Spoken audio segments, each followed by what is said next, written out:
if we can settle down a little bit so we can get started. I know we're a bit late, but nonetheless, we'd love to get started. So my name is Anna Baltzer. I'm with Students for Justice in Palestine, and we're very proud to announce our Israeli Apartheid Week and get it started. I think some of you have been exposed to it with our wall on the quad. So for that, thank you so much.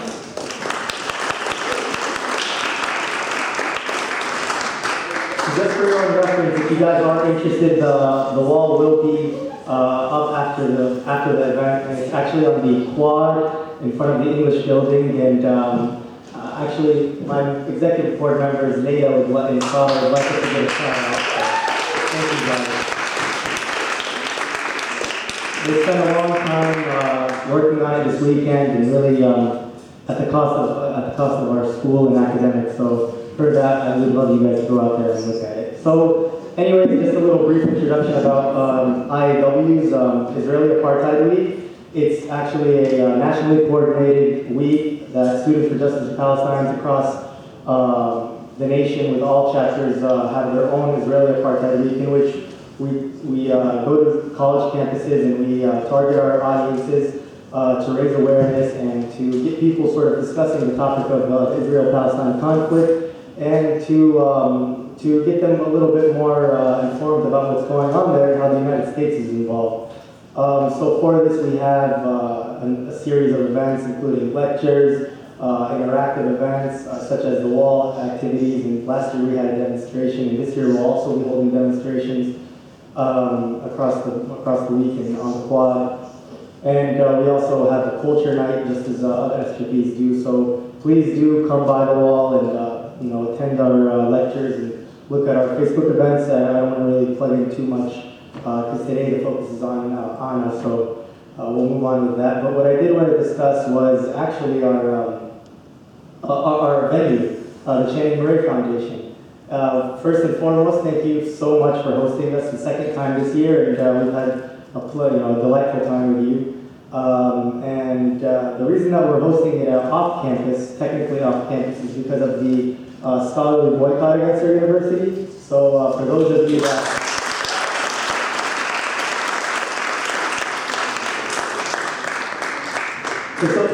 that aren't familiar, there's an academic boycott against our university from scholars across the nation, over 5,000 scholars now. And it's in reaction to what our university did to Professor Stephen Salida earlier last semester, where he was unrightfully fired. And this was clearly due to his views on the Palestine-Israel conflict. So in reaction to this, many scholars across the nation have boycotted our university, and in order to respect this boycott and to uphold our principles of solidarity and commitment to justice, we have been holding our events that have off-campus scholars in places such as Channing Murray, so for that we're very thankful. Just to sort of talk about what our IAW is gearing towards and what our movement, or what our SJP is gearing towards, it's towards the boycott, divestment, and sanctions movement. I think many of you, I could see familiar faces, were here for our IAW talk earlier this month, where we unveiled our BDS campaign, and this is just to supplement the BDS campaign and get it going. So please keep an eye out for that, and come to the wall and make sure that you get informed. And I think Anna today will talk a lot more about the BDS campaign, so we're delighted to have her here. So just a little bit about our speaker today, and I think judging by the attendance, there's no need for introduction, but nonetheless, Anna Baltzer is a Jewish American Columbia graduate, a former Fulbright scholar, and the granddaughter of Holocaust refugees, and an award-winning author and human rights activist. She had worked with the International Women's Peace Service, where she had a trip to the West Bank, and she documented human rights violations, and she was working hand-in-hand with the nonviolent movement that's over there in Palestine and in the West Bank. So that's something that she'll talk about, I'm sure, today, and she has a presentation on her work there. Just a little bit about her and her acknowledgments. In 2009, she was the recipient of the Arab American Anti-Discrimination Committee's prestigious annual Rachel Corrie Peace and Justice Award, and a certificate commendation from the governor of Wisconsin. This was in 2009, and in 2011 she received the Inspiration for Hope Award from the American Friends Service Committee. She's the co-founder of the St. Louis Palestine Solidarity Committee, and she's the national organizer of the U.S. campaign to end Israeli occupation. Many of you may be familiar with her name. Now you can finally see her in person. She sends out all the emails for endoccupation.org. But I think today we'll also plug in for you as well. She's the author of Witness in Palestine, a Jewish American woman in the occupied territories. So we actually have a lot of copies over there. Please do feel free to go by there and support Anna, and also I'm sure she'd be fine signing books afterwards as well. And we do have a donation box over there as well by the books for supporting endoccupation.org. So please do be generous with Anna as she's been generous with us. But most importantly, tonight she's our guest of honor, so please help me in welcoming Anna. Thank you.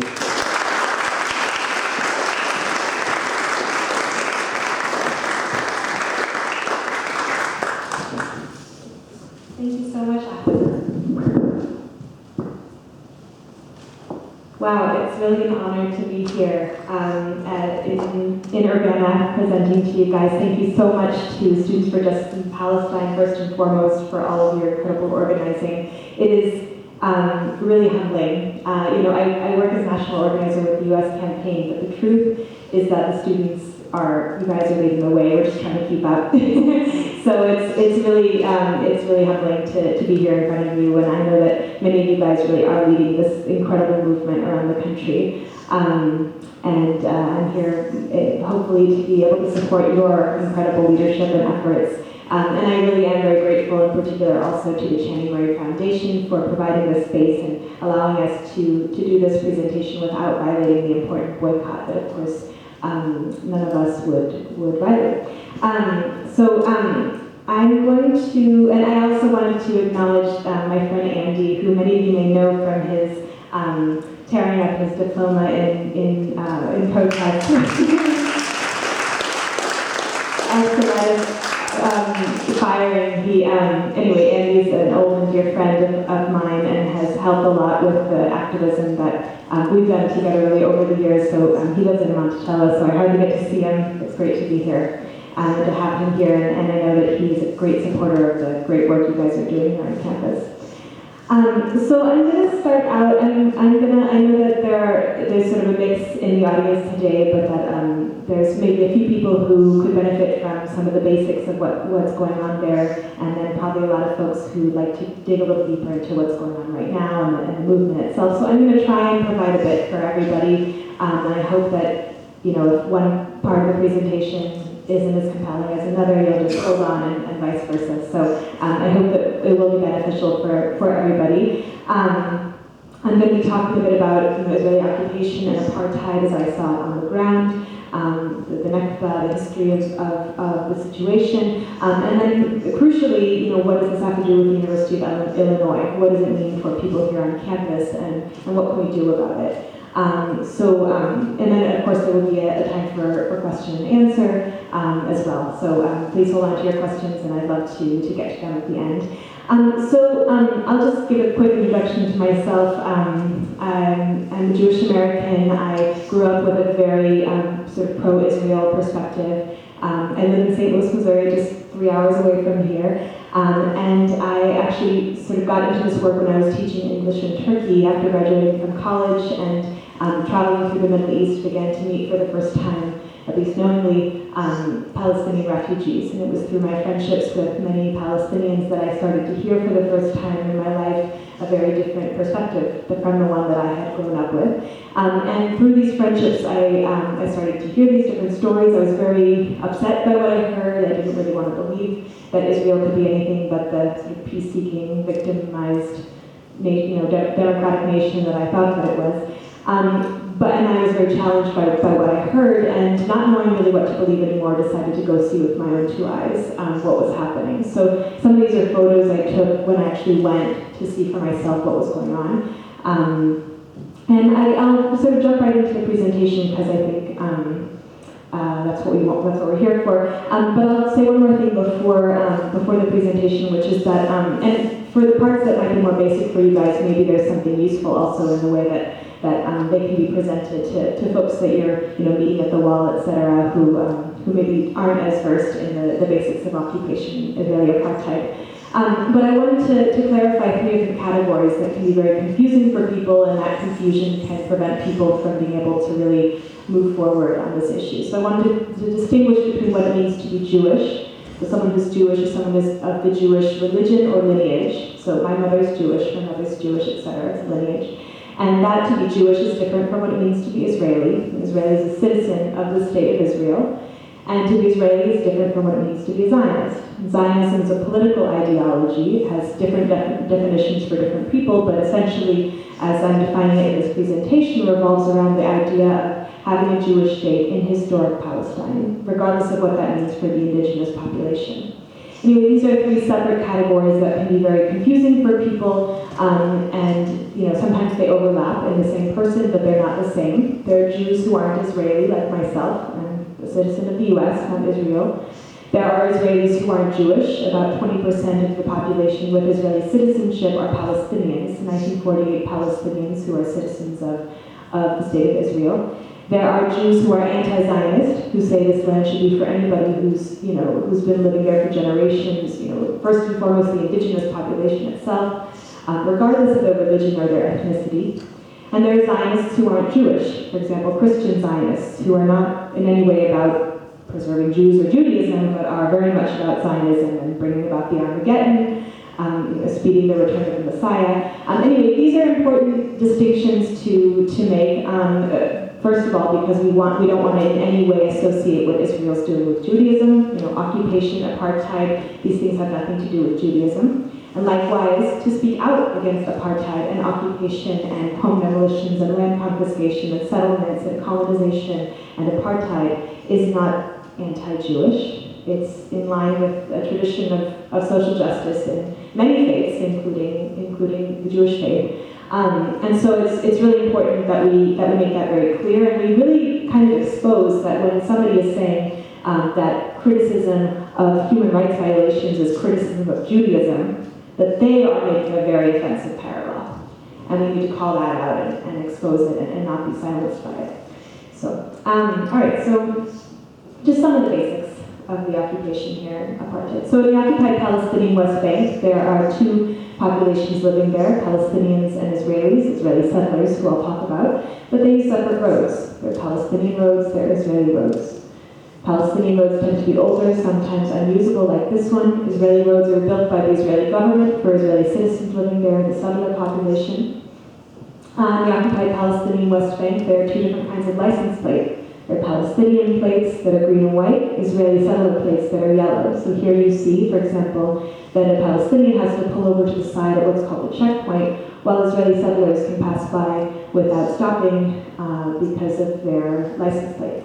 And checkpoints are a big part of the occupation, where Palestinians essentially have to be pulled over. Sometimes they're strip searched, go through a series of checks simply because of their religion and ethnicity, show their ID cards, etc. And this is extremely disruptive to basic daily life. Here you see, for example, a map of not just checkpoints, but roadblocks and other road obstructions in the West Bank. And you see that they're first and foremost not between the West Bank and 1948 Israel, but actually inside the West Bank itself, between Palestinian towns and villages. So basic daily life becomes extremely difficult. If you're a Palestinian, businesswoman like this woman here, you can't hold down a steady job. You don't know if it's going to take you 10 minutes or 3 hours to get to work. You're not sure you can get home to your family in the evening. Students, imagine, if you live, let's say, 10 minutes away from where you go to class, what if instead of it taking 10 minutes, it took 3 hours, or 4 hours, or 8 hours? You couldn't reliably get to school. Your teachers couldn't get to school either. So every part of Palestinian life is broken down when you can't move. You can't get to a wedding, to a funeral, to the hospital. Ambulances are routinely pulled over. I documented many incidents of women going into labor at checkpoints, of children dying on the way to the hospital because they couldn't get through because they were stopped. So checkpoints are just sort of one emblematic sort of symbol of the many different parts of Israeli occupation and apartheid that make life intolerable for Palestinians. Of course, that other population living in the area had a very different life. So here you see an Israeli settlement.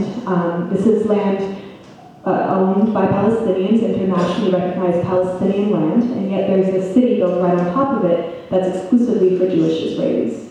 So, does this remind us of anything? Taking a land that's clearly belongs to an indigenous population, another country coming and building a town right on top of it for its own population. There's a very clear word for this. It's called colonization. It's not unique to this part of the world. It's happened all over. And that's exactly what these are. These are colonies built on Palestinian land. Here you can see actually a billboard advertising for people to move to this particular settlement of Ariel. And it's basically an offer that says, now more than ever, if you move to Ariel settlement, you'll be rewarded with the equivalent of 25,000 US dollars. So Israel is actually paying its citizens to move on to more Palestinian land, to become so-called economic settlers. And of course, if Israel is paying settlers to move on to Palestinian land, that means we're paying them. The U.S. government is giving Israel more than $3 billion in military aid every year. And so oftentimes I think it's very easy for people, maybe when when you're encountering people here on campus and trying to get people to come out to an event, etc., people feel like it's something on the other side of the world and may be sad, but what does it have to do with us? We are very much implicated. We're implicated through our tax dollars, and we're implicated through our tuition dollars too, which we're going to talk about a little bit later. So it really shows the way in which there's really no option of being neutral anymore. You can't be neutral. You can either struggle against the ways in which we are all already complicit and involved, or you can remain complicit. And so it sort of breaks down this notion of neutrality. Some specifics actually here, there's a great website from U.S. Campaign to End Israeli Occupation. It's at aidtoisrael.org. And it actually breaks down how much taxpayers from each state, and you can even look each county or each city, are paying over the course of 10 years to Israel in military aid. So this is actually Illinois itself. Looks like it's about $1.5 billion coming from Illinois taxpayers. It just brings home sort of how relevant this is to people right here. From Champaign, Urbana, I looked it up today, it's $18.4 million. Where else could that go? How could that be invested in the community here, in affordable housing, in healthcare, etc. So you can see some of those trade-offs at that great resource. A lot of settlers are also violent extremists coming down, poisoning wells, beating Palestinians, killing them, etc. These are the extremist settlers that you've probably read about in the papers. And again, funded by US dollars. Here's a map of the hundreds of Israeli colonies that have been built around the West Bank from the United Nations here. I want to make sure to mention Gaza, although I won't do it justice, and it really deserves a presentation in and of itself. But Gaza, of course, remains under an Israeli blockade, in many ways worse than occupation, completely surrounded, all the borders controlled, the airspace controlled, the water space controlled, etc., with people living in basically an open-air prison. And of course, the attacks on Gaza this past summer killed more than 2,100 Palestinian men, women, and children, most of them civilians, and we are again implicated in all of this. But we don't tend to hear about it, so this is just a little anecdote. Here's a friend of mine was flying back from Palestine back to the U.S., and she had a layover in Frankfurt, where she picked up this issue of Newsweek. It had an article, Plight of the Palestinians, the top there. So she bought it, read on a plane. And she had another layover, this time in Chicago, not far from here, where she found this. It's the U.S. version of Newsweek. Similar outside, but you can see a difference. That article about the plight of the Palestinians was totally removed from the entire issue of Newsweek. Not just from the cover, but actually it was just gone from the whole magazine. We're not getting this information. You don't have to take my word for it. In fact, don't take my word for it. I hope that you will seek out more information, that you will go to the wall, read up what SJP is putting out there to try and educate the population. do your own research, but you have to go beyond mainstream US media sources to get it. It's not hard to find. People like Nama, who runs the Electronic Intifada, is an incredible source of information I highly recommend. One other part of the occupation, the last one I'll touch on, these are just a few examples, but is the wall. Here's the 25-foot concrete Israeli apartheid wall. That's a picture of me standing in front of it, just to give some perspective of what it looks like in urban areas. Of course, people who defend the wall talk about the necessity of having a wall between two people that are fighting each other, which we can talk about whether that's a good idea or not. The sticking a wall in between people, prevent violence and conflict. But if that was your intention, you'd presumably build it between Palestinians and Israelis, when the root of the wall itself is this black and white line here, predominantly not on the border, but actually a border between the West Bank and 48 Israel, but actually deep in the West Bank. And then if you add in all of the other institutions of occupation that I talked about, not to mention all of the others that I didn't even get to because we're sort of speeding through the basics here, you can see the areas that are off limits to Palestinians, the blue parts there, and the way that Palestinians are confined to smaller and smaller cantons or islands, Bantustans, some people call them. You see also the way in which Jerusalem, right there, has been cut off from the Palestinian, predominantly Muslim and Christian population, where Palestinians are unable to go to their holy sites and their places of worship. These kinds of maps really tell, I think, the whole story of what's happening, and that we don't want to start from this. Of course, we want to see the way in which this actually fits into a much longer and broader history of what's been happening. So you may be familiar with these cards. We have a few back there, but they show the progression of land transfer from the indigenous Palestinian population over the past, 60, 70 years now. The first map shows land that was owned and controlled by Palestinians. The green areas, the white areas being land owned by the indigenous Jewish population, I believe. I can't read that. No. In 1947, the United Nations, following the Nazi Holocaust in Europe and the massacre of millions of Jewish people, decided to partition the land and give 46% to the Palestinians and 54% about to a Jewish Israeli state. So imagine you're Palestinian and you are being offered about half of what you kind of already thought was your land. That didn't seem particularly generous.